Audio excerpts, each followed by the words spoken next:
Kono apa ngekeki kurma kok khutbah bareng sumber. Wes pangan dhewe entekno.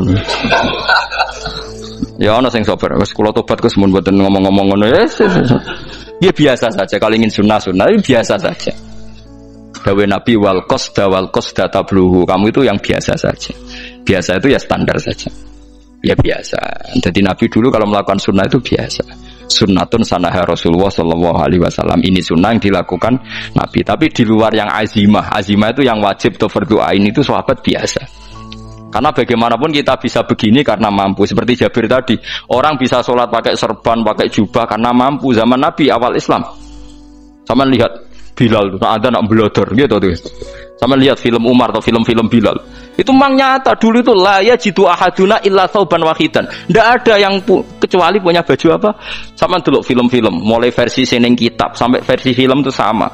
Bilal nak adzan ya blodor, ora adzan di blodor gak sopan. Oh memang ya duwene klambi mok sitok iku. Adlok ceritane Sa'labah bar salat salam langsung melayu. Berkali-kali yang bersalam melayu.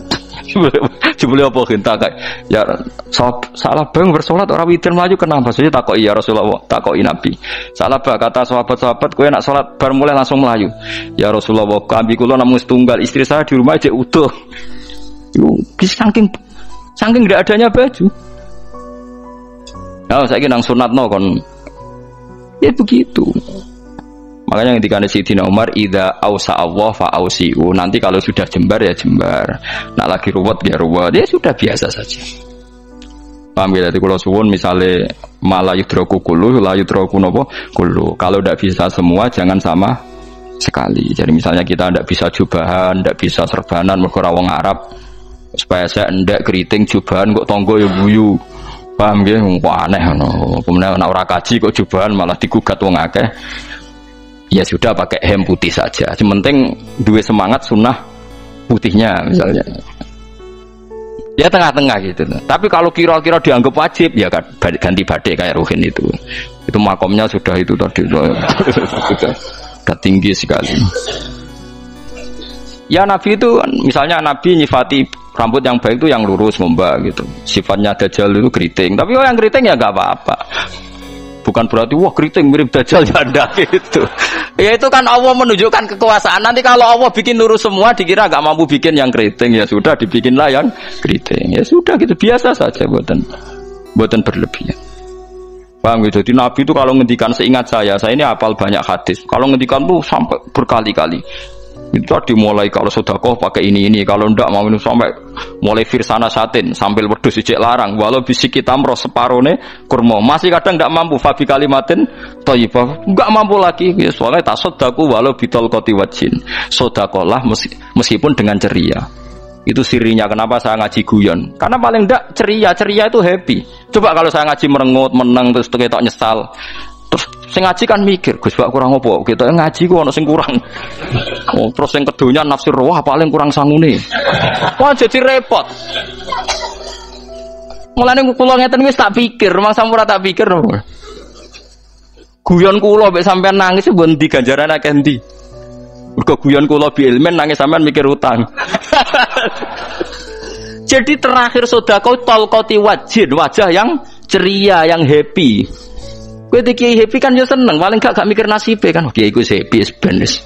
Jajal misale kiai kok rogen sumpeng. Maca kukar-kukur, bariku angop. Bariku kukur-kukur meneh. Kan wong mikir. Wae tanggale bayar opo piye kredite. Waduh. Apa wayahe ditarik sepeda motor kan orang terus menafsirkan macam-macam. Sing elek sing wong alim mulai nafsiri paling terkipe ra iso. Wah, paling elek. Ya nek wong alim kan ana ukur-ukur mesti nek sing suudon kan paling macane bingung terkipe ngono. Ya macam-macam lah sesuai asumsi napa. Jadi kula suwun lah sama nek dadi kiai nek ra iso sedekah macamnya terakhir ceria. Mergo Nabi ngendikane terakhir tasaddaku walau bitol qoti wajhin. Bersedekahlah meskipun dengan keceriaan napa muka atau wajah. Namun kalau itu Nabi diulang-ulang. Jadi kalau ngendikan tuh diulang-ulang. Sekarang tuh orang mau mendorong sunnah Rasul itu satu. Ya berat bagi yang nggak bisa melakukan itu apa? Yang nggak bisa melakukan itu apa? Berat. Jadi dibaca lah hadis itu dibaca utuh. Ya bukan kita apa ya mau sekolah kepingine kabeh umat Nabi itu happy. Mergo selama itu tidak maksiat berarti anut ajaran Kanjeng Nabi Muhammad sallallahu alaihi wasallam. Ma khuyira Rasulullah baina amrayni ilakhtara aisaruhuma malam yakun isman. Rasulullah itu tidak pernah disuruh milih dua hal yang berbeda kecuali milih yang paling gampang. Asal itu tidak barang dosa. Itu hadis muttafaq alaih. Ma khuyira Rasulullah baina amrayni ilakhtara napa aisaruhuma malam yakun napa isman. Jadi Nabi itu tidak disuruh milih dua hal, mesti milih yang paling gampang asal tidak nopo dosa. Makanya Nabi kalau ditanya, ya Rasulullah sampean nanti tawaf pakai unta apa ndak? Kesel ndi? Nggih kesel melaku, ya naik unta saja. Makanya Nabi kalau tawaf itu dulu pakai apa? Unta. Saya ingin mulai Arab Saudi PG MRT berkondisi Nabi unta atau saya ingin nganggo nopo? Kereta lingkar. Sekarang baru diperdebatkan.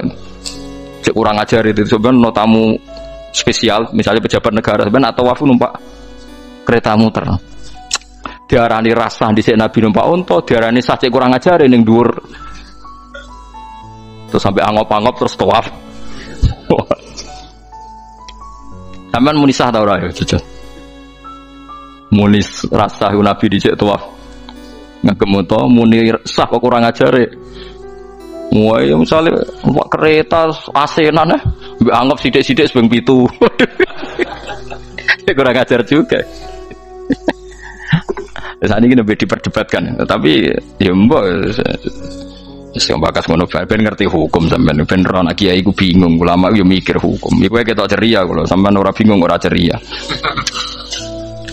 Fa'aba mongko sapa aksarun nasi sapa akeh manusa mo ila kufuron kecuali ngafirin nikmate Allah juhudan tegese engkar li nikmati maring nikmat haitsu qalu sekirane ngucap sapa kufar mutir nabi nawi kada mutirna den kaeringi udan kita binawi kada sebab posisi bintang sing ngene iki walau syi'na la ba'atsna fi kulli qaryatin nadhira walau syi'na umpama ngersakno ingsun Allah la ba'atsna yektine nugasno ingsun ngutus ingsun fi kulli qaryatin ing dalam saben-saben daerah desa nadhiron ing wong sing ngelingno umpama wong ngersakno kabeh desa yo nabi tapi kok kakek nabi malah repot kan yukhawifu kang ngekeki peringatan sapa nabi ahlaha ing penduduk Korea walakin ba'asnaka tetapi ning ngutus ingsun ka ing sira Muhammad ila ahli qura maring kabeh penduduk kuliah sekabehane ahli qura nadhiron khalidati nadhir khalidati nabi liya'zuma supaya gedhe apa ajruka ganjaran sira tapi kabeh nabi niku nggih pokoke Allah mampu mawon tiap desa dikai nabi tapi Allah ndak melakukan itu cukup nabi sitok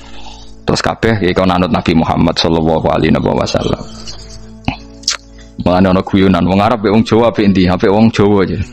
Ke wong Arab iku cara obat iku dosis tinggi, mulane dikirimi Nabi. Wong Jawa cukup mudin, cukup kiai wis Islam. Dadi rapati salah lah. Penyakitnya ringan jadi diobati kiai iku wis dadi iman. Nah wong Arab kudu napa? Nabi. Berarti penyakit berat beringan apik endi? Apik ringan, mulane jare kiai Jawa, kita apik wong Jawa Gus wong Arab. Mergo ora butuh napa? Nabi, berarti dosisnya kan kecil ya, rendah. Sak uning-uning wis. Wong bingung, ngono kok omongane wong napa? Bingung. Lha opo nganalisis ngono barang. Ya wong nganggur iku repot wis. Fala tuti mongko aja nurut sira al kafirin ing pira-pira wong kafir fi hawahum ing dalam hawa nafsune kafirin. Jadi kalau jangan wong kafir yang menyangkut hawa nafsu. Tapi nak menyangkut kebaikan wong kafir sing kita kadang kalah baik dalam hal sosial. Ya malah Allah kadang melehno kita mergo kok kalah mbek wong kafir. Iki misalnya ngeten gini, makanya Imam Suyuti nafsiri fala tutil kafirin ai fi hawahum. Dalam hal yang bersifat hawa napa? Nafsu. Misalnya begini, saya contohkan Allah melehno wong mukmin. Ada sahabat ketika perang itu tangannya terputus, kakinya juga terputus. Terus matur Rasulullah, ya Rasulullah gara-gara perang derekno engkau, saya tangannya putus, kaki saya putus. Ternyata tidak diapresiasi sama Allah, malah disalahkan. Gini kok Allah terus nurono ayat iyam saskum korhun faqad masal qoma korhum mislu. Jika Anda luka karena perang, orang kafir pun luka. Wong kafir, wong gento wae wani luka demi kekafiran, kok kue wong Islam jari demi Allah ora wani luka. Jika masyhur di kalangan para ulama, nanti setiap kebaikan itu dibandingkan kezaliman. Ya saya ulang lagi, nanti setiap kebaikan itu dibandingkan kezaliman. Misalnya kita jadi kiai ora enak, ora gaji tetap, tepak-tepakan, kadang untuk duit, kadang ora.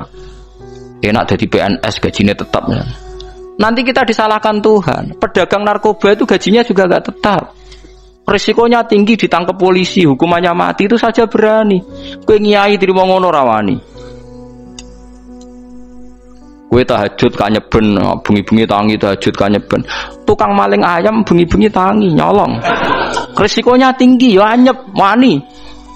Jadi nanti kowe di depan Tuhan dimaki-maki, kesalahan kita akan dibandingkan kezaliman. Nah, nong soleh diutangi duit ora oleh medhit. Sebenarnya dibandingno maling mbek maling utang-utangan, wong soleh ora utang-utangan. Ya, memang begitu. Nah, itu yang dimaksud ayat intakunu ta'lamuna fa innahum ya'lamuna kama ta'lamun wa tarjuna minallahi ma la yarjun. Jika kamu merasa sakit karena berjuang demi agama, orang-orang zalim juga sakit karena kezalimannya. Toh mereka berani. Coba jadi kiai bandar narkoba resikonya tinggi mana coba? Resiko jadi bandar narkoba, antar geng narkoba juga musuhan, takut ditangkap polisi. Jadi kiai paling ono hasud sithik-sithik, paling wong ngrasani. Kiai iso ngomong tok, ora iso nglakoni, paling gitu. Padha kiai ini paling hasud. Ya sithik-sithik lah, paling serek. Kalau bandar narkoba gak cocok, nembak. Karena rivalitas mereka ekstrim. Sehingga kalau sampean cemen jadi kiai nanti ya diingatkan Allah dibandingkan orang apa? Zalim. Jadi eling-eling ya, terus semua kesalahan kita, loyalitas kita pada agama nanti dibandingkan orang zalim karena mereka loyal sama pekerjaannya, sama kezalimannya.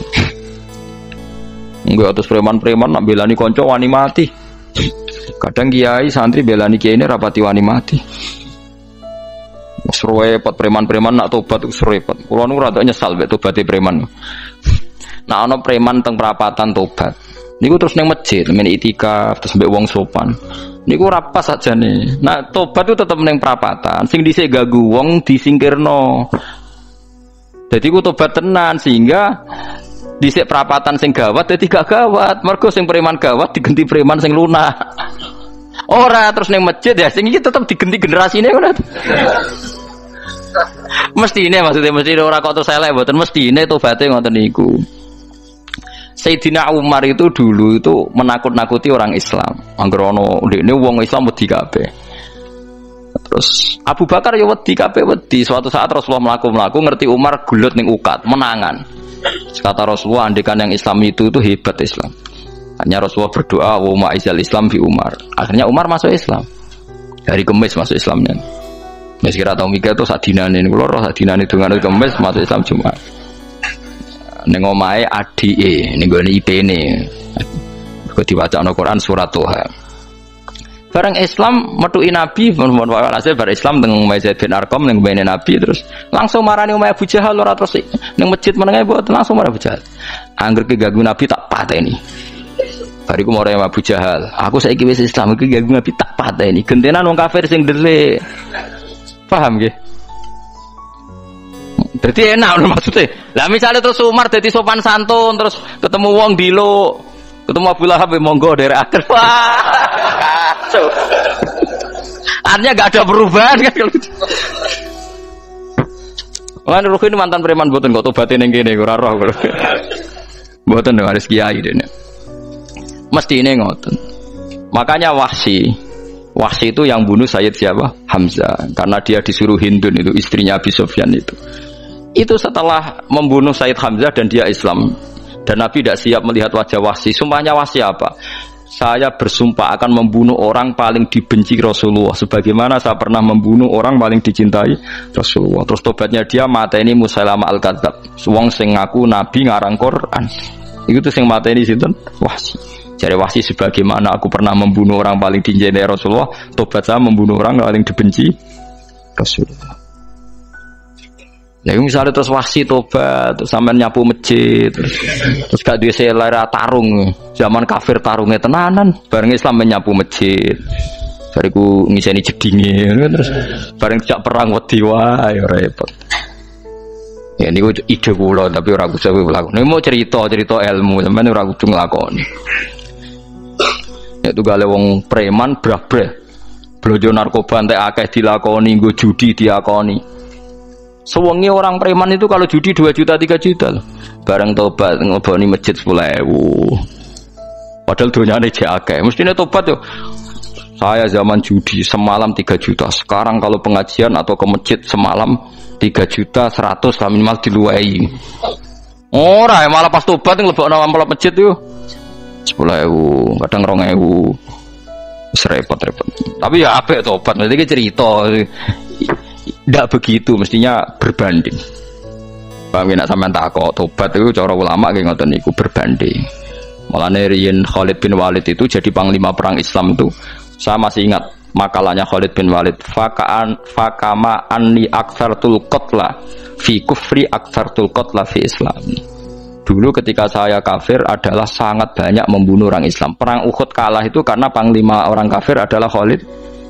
Dia cakap sekali dalam mengatur strategi perang. So Khalid itu utek elek kan, pikirannya ala sahabat yang menuso ruhin es kayak wong wedok ambek apa jenenge ghanimah mesti medun. Sahabat ora kabeh kaya aku kan ana kaya kue barang macam-macam. Gunung Uhud itu dhuwure mok sak musolane iki Jamira Gunung Uhud kaya Merapi niku mboten. Nah kaya Merapi amanah ning dhuwur tetep ra kenek, meleyang to. Jadi Gunung Uhud itu dhuwure mok sak musolane mbok dhuwur putih. Wong kula nate mriko bolak-balik kan nggak bisa nih orang tahu. Kalau kayak orang India, jadi malah itikaf teng gunung loh, Uhud. Mbak piye dalile bobo ya ora roh. Lah itu Khalid bin Walid pinter, dia ketika kalah itu muter ke belakang terus ghanimah itu dilepas. Ya dulu itu dalam perang dulu tuh ghanimah itu kan perempuan sama apa? Ya sama barang-barang itu. Ketika dilepas itu dianggap sudah mengaku kalah. Ada sahabat yang nggak ruhin itu udah akabir sahabat, ada sahabat papan atas, sahabat yang seperti itulah. Sahabat kebanyakan turun ternyata Khalid itu muter terus naik dari belakang. Pas sahabat turun, dia naik dari apa? Yo penak karek mana iko dhuwur, itu akhirnya kalah. Itu ya gara-gara strategi ini Khalid bin Walid. Nah terus dia bersumpah, saya bersumpah semua kecerdasan saya, semua kecanggihan saya akan saya gunakan untuk membela Islam. Nuklimake itu di perang Tabuk, di perang Yarmouk, di perang Tabuk. Itu di panglimani siapa saja yang ditunjuk Nabi itu kalah. Termasuk Ja'far bin Abi Thalib itu padahal panglima yang ditunjuk Nabi. Usamah ya kalah. Abdullah ya kalah. Semua yang ditunjuk Nabi itu mati semua. Akhirnya panglima diambil siapa? Khalid. Taruh saja gini strateginya. Anggap saja Arab itu padang pasir. Tidak sampean biar tahu bahwa orang soleh yang cerdas itu banyak. Jangan kira soleh itu tidak butuh kecerdasan, butuh. Arab itu kan padang pasir. Mau jelas gini gambarannya apa? Padang pasir. Itu kalau perang itu kan taruh saja orang Islam itu 3.000 musuhnya 10.000. Memang kejadiannya gitu 3.000 musuh 10.000. Itu kan berbanding berapa itu? 30 ya? 1 banding 3 ya? Nah itu dulu pasukan-pasukan Islam dulu itu sama-sama seperti soft sholat, jadi memanjang. Ya akhirnya perang itu kelihatan sekali mana yang sedikit, mana yang banyak. Habis Khalid strateginya dirubah. 100 orang di depan, anggap saja gitu. Pokoknya tak kayak gambaran coro Jawa paling gampang. Lagi mau cek kitabnya malah bingung loh. 100 pasukan kuda yang di depan itu disuruh negarkan kuda, disebut fal mughirati subha itu. Yang itu wal adiyati napa dobha fal mughirati subha itu. Ini pokoknya anggap seperti itu. Fal muriyati apa? Qadha itu. Kuda yang 100 di depan disuruh menegarkan. Pokoknya kon gerak sehingga debu itu banyak bertebangan. Terus pasukan yang 3.000 itu disuruh memanjang. Memanjang sepanjang-panjangnya. Karena di depan ini ada tegaran kuda tadi, orang kafir yang di sana itu melihatnya ada bantuan datang baru. Wih, pasukan Islam toko wakil, panjang lagi. Dikira jumlahnya itu sampai 50.000 lebih. Paham sih maksudnya? Jika wong kafir melaju perkara ini tidak mungkin kita tandingi, orang Islam dapat bantuan baru. Padahal ya wongnya podo. Mau baris setok dirubah. Nah misalnya sing mimpin Mustafa sembah jare mati ya sahid, mati kabeh wong Islam. Nah itu artinya dia masih ingat betul, saya dulu pernah menggunakan kecerdasan yang sama untuk mengalahkan umat Islam. Saya bersumpah kecerdasan yang sama akan saya gunakan untuk memenangkan Islam. Coba bayangno to nek padang pasir 3.000 orang, yang 100 di depan negarno kuda supaya pandangan tidak begitu jelas. Terus yang belakangnya memanjang dari jauh kan kelihatan pasukan dapat bantuan baru. Padahal ya orangnya sama. Akhirnya orang kafir merasa wah nggak imbang. Kita ada imbang karena orang Islam dapat bantuan. Terus menang perang itu.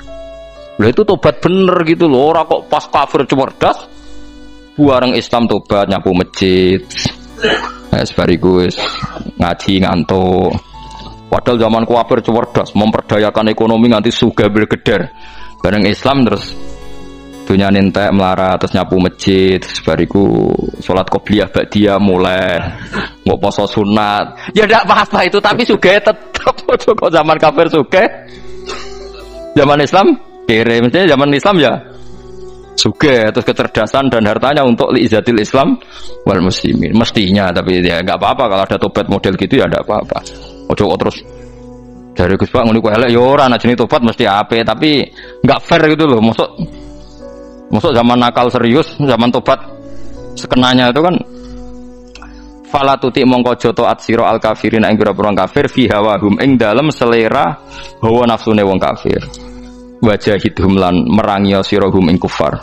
Merangi maksudnya berjuang bihi kelawan Quran. Maksudnya hujjah. Uang iku nak merangi wong kafir nganggo Quran, ndak mesti perang iku nganggo pedang. Niki jelas kita bire wajah hidum bihi ebil Quran. Maksudnya perang nganggo Quran itu kita melatih argumentasi atau hujah yang dengan hujah itu jelas-jelas ketok bener agama napa Islam. Wajah lan merangi sirahum ing kufar bihi lan Quran ayat Quran itu Quran jihad dan kelawan perang atau kelawan jihad kelawan berjuang kabiran kang gede. Wa wa ta'ala wa alladzi zat maroja ingkang lepas sapa Allah al-bahraini ing dua laut. Arsala sing lepas sapa ta'ala huma ing al-bahraini mutajawiraini hale berdampingan. Hadza utawi iki ku atbun iku banyu sing banget segere banget manise banget segere. Furatun tur enak diombe sadidul udzubati tekse banget manise. Iki kono nak manane mudah diminum. Wa hadza utawi iki ku milkhun iku banyu asin, ujajun tur banget paite. Syadidul muluhah tegese banget paite. Tapi wasemono sungai sing gampang diminum. Misalnya sungai Komerapi sing napa gampang diminum maksudnya mboten pahit. Ketemu laut sing banget paite meskipun banget asine. Apa hakikate gawe wajah alalan gawe sapa Allah taala bainahuma antarane banyu sing napa tawar lan banyu sing asin. Allah gawe barzakhon ing pemisah hajizan tekse pemisah. Kita ndak tahu pemisahnya piye, pokoke akeh sing cerita banyak di tengah laut tuh air napa tawar. Layak tali itu ora campur apa hadu masalah sijine banyu asin dan banyu tawar bil akhir iklan sing liya. Mergo wonten apa hajiz, wonten apa hajiz ana pembatas. Wa hijron lan tegese pembatas mahjuron kang iso nglindungi. Sitron tegese tutup. Mamnuan kang iso den cegah bi sebab anane sitru. Sebab anane pembatas apa ikhtilatuhuma apa campure banyu asin lan banyu tawar. Wa alami wa waladi. Assalamualaikum warahmatullahi wabarakatuh.